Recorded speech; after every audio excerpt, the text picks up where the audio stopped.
Hi, today is July 12th, 2026, and here are my poems for the day. The first one is poem number 1071 for the year Close, Brief Encounter. I stood so close to the tree, trying to understand its nature, to be one with it, and to hear its voice. Then I heard its voice. Bark, it said. Get it? I smiled politely and stepped away, thinking perhaps I'd encounter a less silly tree some other day. Poem number 1072, A Masochist. A bluebird sang a tuneful tune of love and loss and sadness. A dandelion did a dance of sun and sin and madness.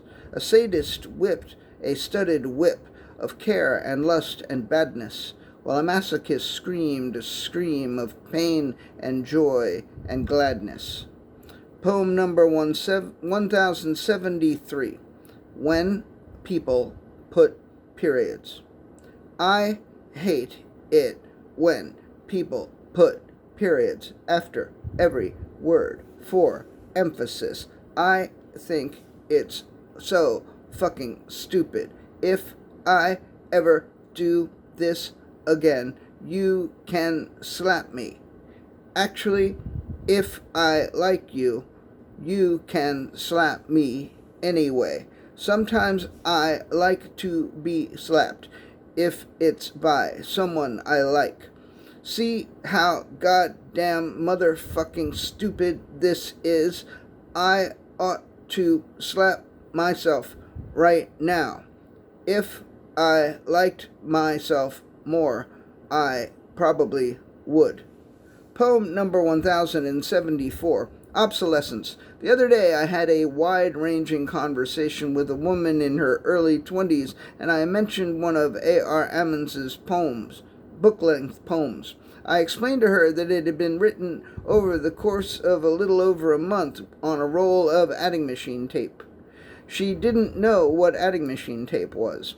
And at first I was surprised, but then I thought adding machines went obsolete 40 years before she was born, and there must be hundreds of things that went obsolete 40 years before I was born, of which I know nothing.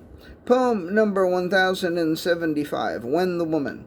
When the woman, with the baby in the stroller, sat beside me on the bench, I thought it would suck, but the baby was asleep, and the sound of snoring was quite peaceful. Poem number 1076, The Magical Television.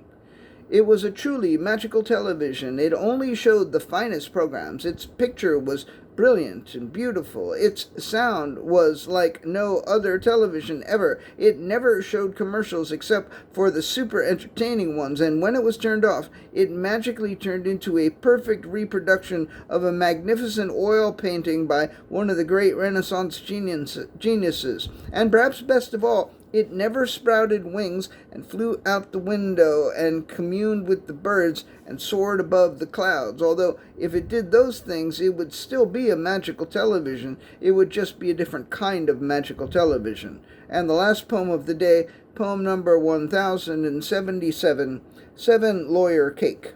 She made herself a 7-lawyer cake. The first lawyer was an ambulance chaser. On top of that, she placed an M&A attorney. Next, a class action litigator. Then a lawyer from the Justice Department. Then an ACLU attorney. Then an in-house counselor for a multinational corporation. Then an entertainment lawyer. And finally, an anti-environmental lobbyist. When she was finished, she placed it on the windowsill. She looked at it often. She never ate it. She imagined it would leave a bad taste in her mouth. All right, that's it. Thank you. I appreciate you.